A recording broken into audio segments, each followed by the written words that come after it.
लोगों के घरों से निकलने वाला गंदा पानी नाला द्वारा नर्मदा नदी के जल में मिल रहा है। ये मंडला का नाव घाट है, प्राचीन घाट है, जो आज विलुप्त हो गया है। हमने ट्रीटमेंट प्लांट बनाया है, हम इस पे काम कर रहे हैं, लेकिन उसका कोई जमीन पे असर देखने को नहीं मिलता। इतना सारा पैसा नर्मदा जी के नाम पे खर्च हो रहा है, आधा से ज्यादा दिखावा है। आज इसके लिए मैं किसी एक को दोषी नहीं ठहराता। धीरे धीरे हमारी जो नदियां हैं, जो हमारे झरोखे हैं, जो हमारे जल स्रोत हैं, वो सूख रहे हैं।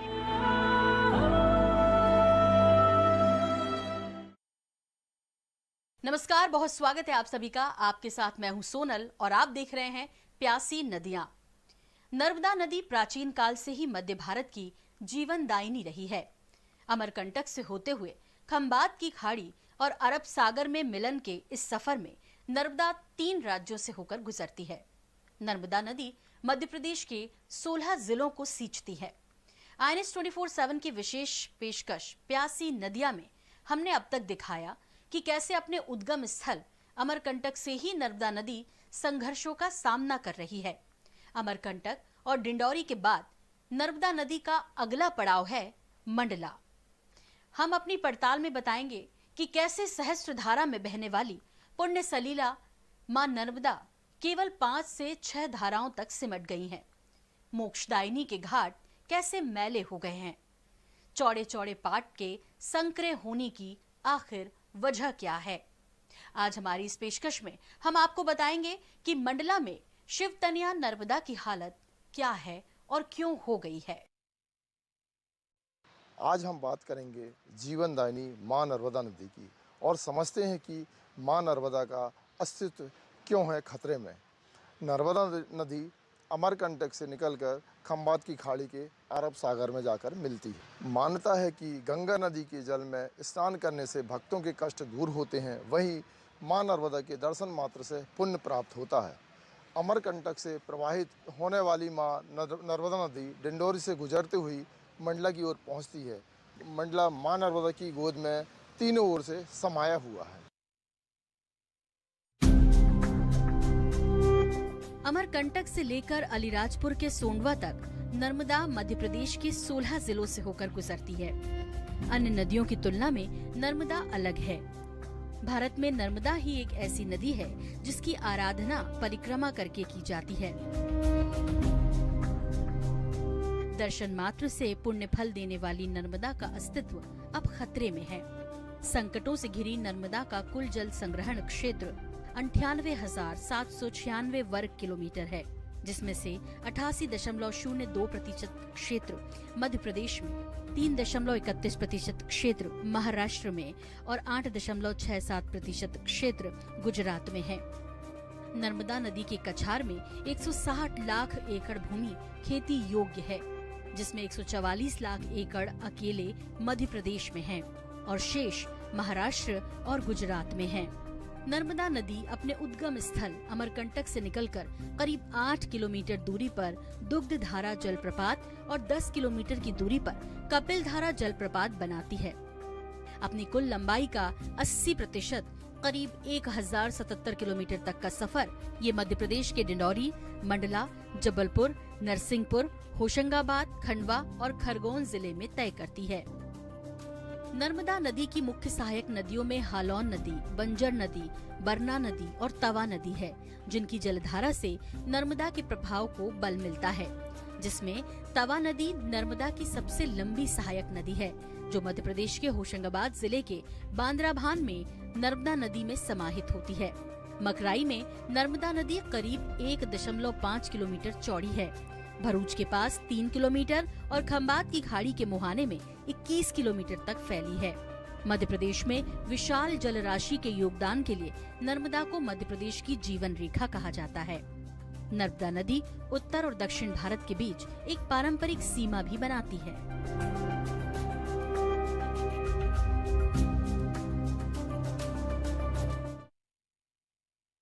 माहिष्मती नगरी के नाम से प्रसिद्ध नगर आज मंडला के नाम से जाना जाता है। मां नर्मदा की असीम कृपा और छत्र छाया में बसे मंडला में कल कल कर बहती मोक्षदायिनी मां नर्मदा का पवित्र जल मंडला शहर की गंदगी से मैला हो रहा है। सीवरेज के गंदे पानी से मां नर्मदा का आंचल मलिन हो गया है। ये आजकल की बात नहीं, बल्कि सालों से सीवरेज का गंदा पानी सीधे नर्मदा में डाला जा रहा है। अब जरूरत है कि इस क्रम को तोड़ा जाए। जरूरत है आम जन को जागरूक किया जाए, क्योंकि जीवन रेखा ही नहीं रहेगी तो हमारा भविष्य उज्जवल कैसे होगा। नर्मदा के अस्तित्व को बचाने के लिए सामाजिक संगठनों द्वारा प्रयास किए जा रहे हैं। ये प्रयास वंदनीय हैं, लेकिन इन प्रयासों का असर शासन प्रशासन के सहयोग के बिना अधूरा है। अमरकंटक से प्रवाहित होने वाली पुण्य सलीला डिंडौरी से होते हुए मंडला में प्रवेश करती है। मंडला में प्रवेश करते ही नर्मदा नदी का भव्य स्वरूप देखने को मिलता था, लेकिन आज हालात बदल गए हैं। मंडला नर्मदा के तट पर कई प्राचीन घाट हुआ करते थे। ये घाट अब ओझल हो गए हैं। नर्मदा की विशाल जल राशि की जगह खाली मैदानों ने ले ली है। हालत ये है कि लोगों को पुण्य सलीला में स्नान तक करने के लिए जल मिलना मुश्किल हो गया है। ये मंडला में ही आप देख रहे हैं, ये मंडला का नाव घाट है, प्राचीन घाट है, जो आज विलुप्त हो गया है। इसके बाजू में संगम घाट, जो मंडला का मात्र एक ऐसा घाट था जो संगमरमर का था, प्राचीन काल था, लेकिन वो घाट भी आज खत्म हो गया है। नाव घाट खत्म हो चुका है, यहाँ पर बाबा घाट खत्म हो चुका है। संगम घाट जो जहाँ से लगभग 5 राज्य के लोग आते हैं, लेकिन उस घाट में भी आज नहाने के लिए भी लोगों को तरसना पड़ता है, कीचड़ में नहा रहे हैं। मध्य प्रदेश की जीवनदायिनी प्रदूषण का शिकार हो चुकी है।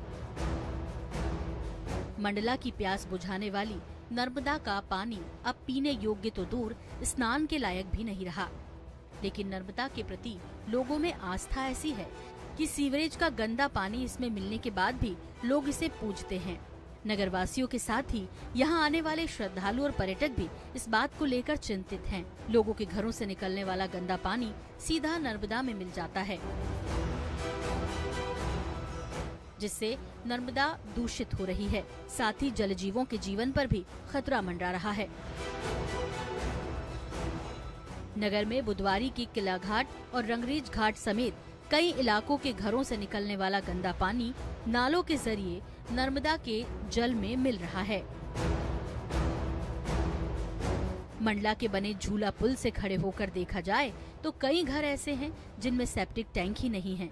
घरों का अपशिष्ट सीधे नालों से जुड़ा हुआ है। संगम घाट से लेकर कुंभ स्थल, देवदरा, रमपुरा, मानादेही, कारीकोन क्षेत्र तक बनी सीढ़ियों के घाटों में गंदगी का अंबार है। समय समय पर जमी हुई मिट्टी की सिल्ट को नहीं हटाने की वजह से बहुत सी घाटों की सीढ़ियां मिट्टी में दबकर रह गई हैं। साथ ही कमानिया गेट से बहने वाली बड़ी खाई, गंदा पानी वाला ये नाला भी अतिक्रमण के शिकार से बच नहीं पाया। अवैध निर्माण की वजह से बड़ी खाई नाला भी संकीर्ण हो गया, जिससे मां नर्मदा के पानी की निकासी नहीं हो पा रही।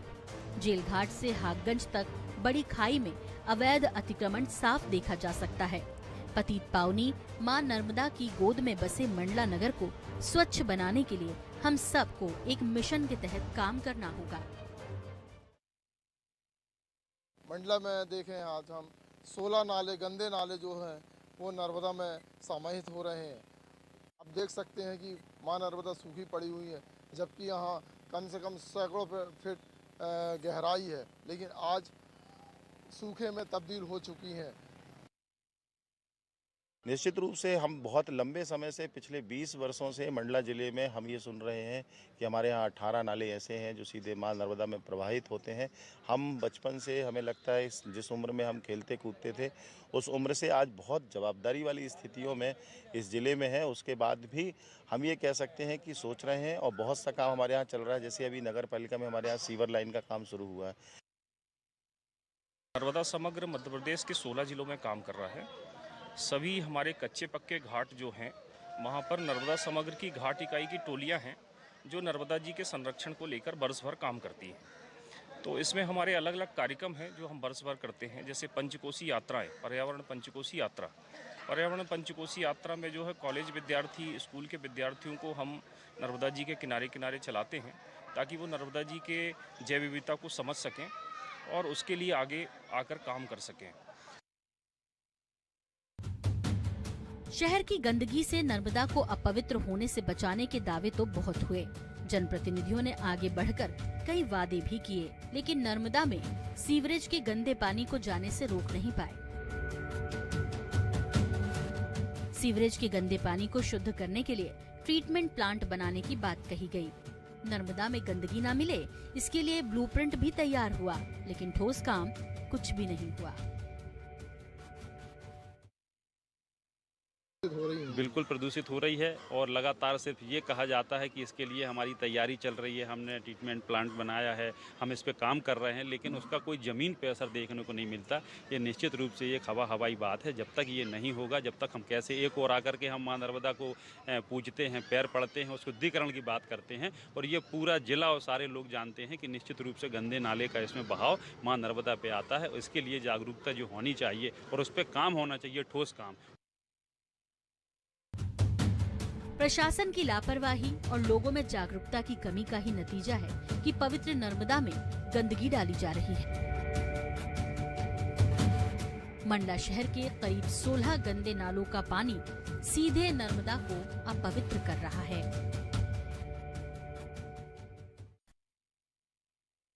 मंडला में प्रवेश करने के बाद नर्मदा की भव्यता देखते ही बनती थी, लेकिन अब इसके चौड़े चौड़े पाट संकरे होते गए। प्राचीन काल से मोक्षदायिनी रही नर्मदा आर्थिक उन्नति में भी अहम भूमिका निभाती रही है। प्रकृति का ये अभिन्न अंग अब दूर होता जा रहा है। नर्मदा के तटीय इलाकों में मिट्टी का कटाव हो रहा है, जिससे नर्मदा के तट सिमटते जा रहे हैं। जंगलों की कटाई से नर्मदा का भूमिगत जल स्तर भी कम हो रहा है। वहीं सहायक नदियों का सूखना नर्मदा नदी के लिए गंभीर विषय है।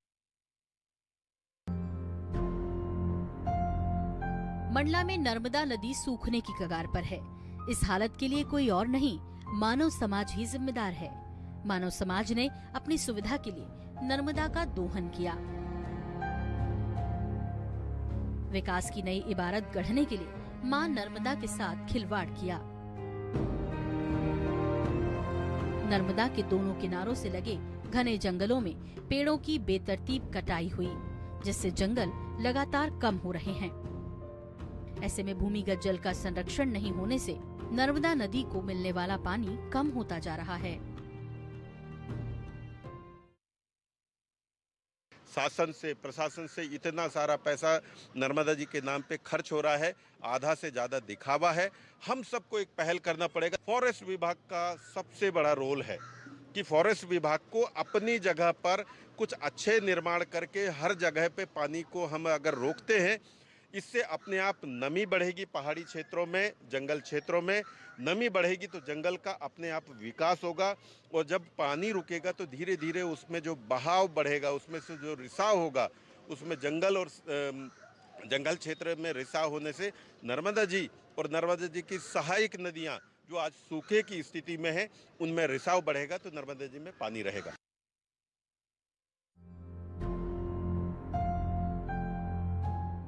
नर्मदा नदी के किनारों में लगातार मिट्टी का कटाव हो रहा है, जिससे नर्मदा के पाट संकरे होते जा रहे हैं।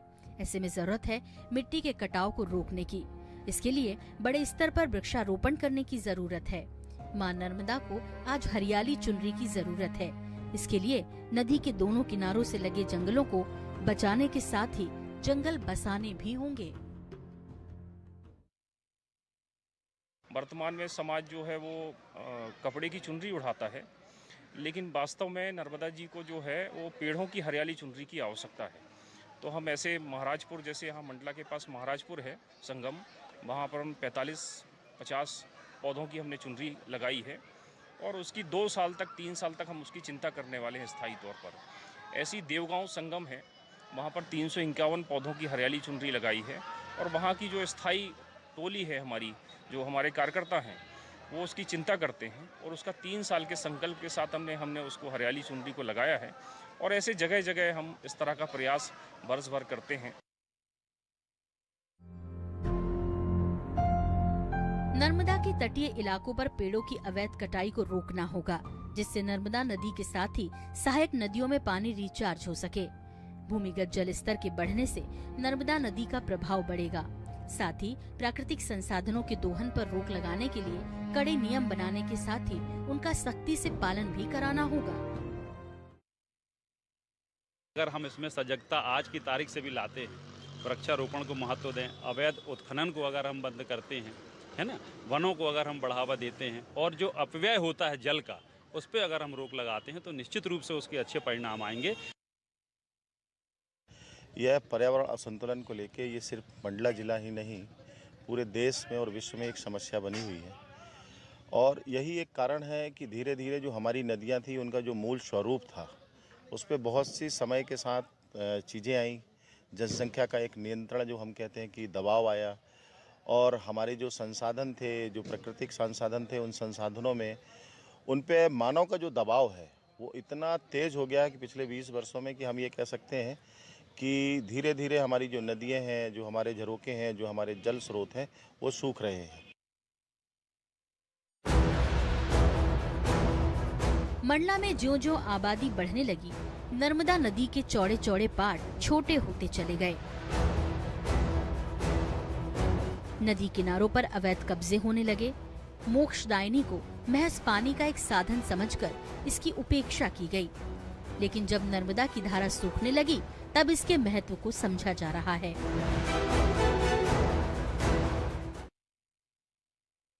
इस धारा पर जहां यहाँ के लोगों का कहना है कि यहाँ की गहराई कम से कम 200-300 फीट गहराई है, जहाँ आप ही देख सकते हैं आप देख सकते हैं कि यहाँ पर पूरे पत्थर ही पत्थर दिखाई दे रहे हैं। माँ नर्मदा सूख गई है, माँ नर्मदा का जल स्तर कम हो गया है।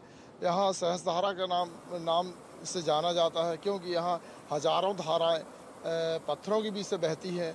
लेकिन आज देखें ज़्यादा से ज़्यादा 2-3-4 धाराएं बस बह रही हैं।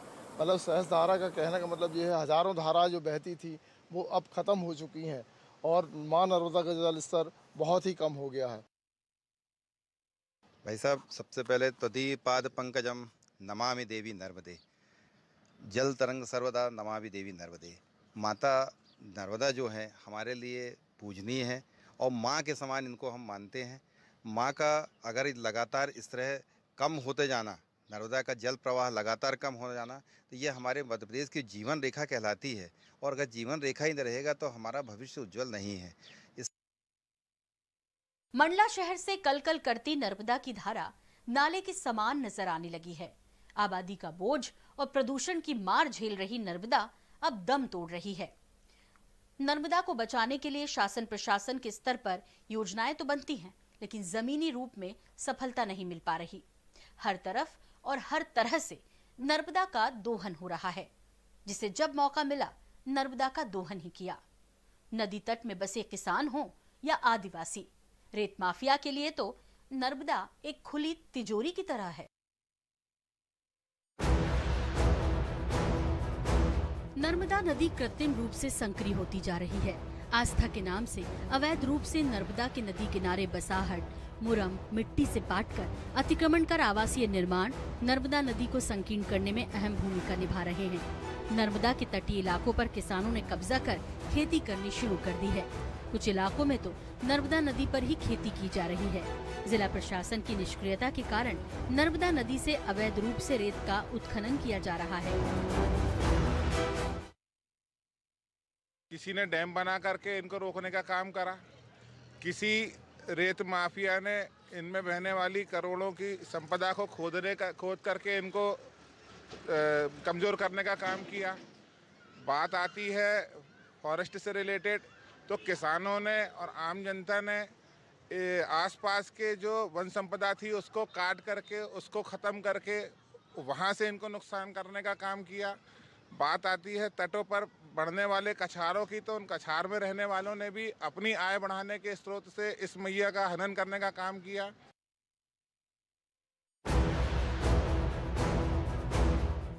रेत माफिया के लिए नर्मदा नदी के तट खुली तिजोरी की तरह है, जो जितना लूट सकता है लूट रहा है। मंडला जिले से होकर गुजरने वाली नर्मदा नदी, बंजर नदी और उसकी सहायक नदियों से रोजाना रेत का अवैध खनन किया जा रहा है, जिससे शासन को लाखों के राजस्व का नुकसान हो रहा है। तो वहीं रेत माफिया पर्यावरण को भी नुकसान पहुंचा रहे हैं। रेत के अवैध खनन से नदियों के अस्तित्व पर संकट गहराता जा रहा है। कई जगह पर तो नर्मदा और उसकी सहायक नदियों में रेत का इतना ज्यादा अवैध खनन हुआ कि इसका असर नदियों में साफ तौर पर देखा जा सकता है। रेत का अवैध उत्खनन कराने वालों के हौसले इतने बुलंद हैं कि उन्हें किसी का डर नहीं। ये कैसे संभव है? आज जिस प्रकार से अंधाधुंध कटाई हो रही है, सुरक्षित नहीं कर पा रहे हम लोग। जिस प्रकार से रेत का अवैध उत्खनन हो रहा है, उसमें हम पानी को संरक्षित नहीं कर पा रहे हैं। जो डैम जिस प्रकार से बड़े लेवल पे बने और पानी रोकी गई है, उसका सीधा असर तो नहीं है, उसके बहाव पे उसका जरूर असर पड़ा है। मेरा सीधे कहना है, चूँकि नर्मदा जी पूरे जंगल और पहाड़ से किनारे से होते हुए आई हैं, तो एक महत्वपूर्ण जिम्मेदारी हमारी फॉरेस्ट विभाग की है। सहायक नदियों में पानी कम होगी तो नर्मदा जी में पानी कम होगी। तो जब तक जंगल और पहाड़ से पानी का रिसाव नहीं होगा, तब तक पानी का फ्लो नहीं बढ़ेगा। नदियों से रेत के कम होने से जलस्तर के साथ ही नदियों के प्रवाह पर असर पड़ने लगा है।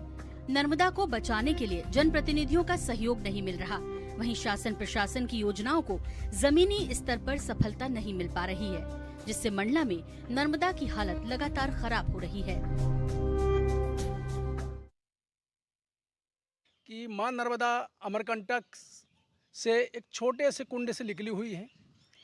पूर्व में हम लोगों ने देखा कि उनका पार्ट आगे चल के बहुत चौड़ा था, लेकिन अब ये धीरे धीरे देखने में आ रहा है कि उनका मां नर्मदा सक्रिय होती चली जा रही हैं।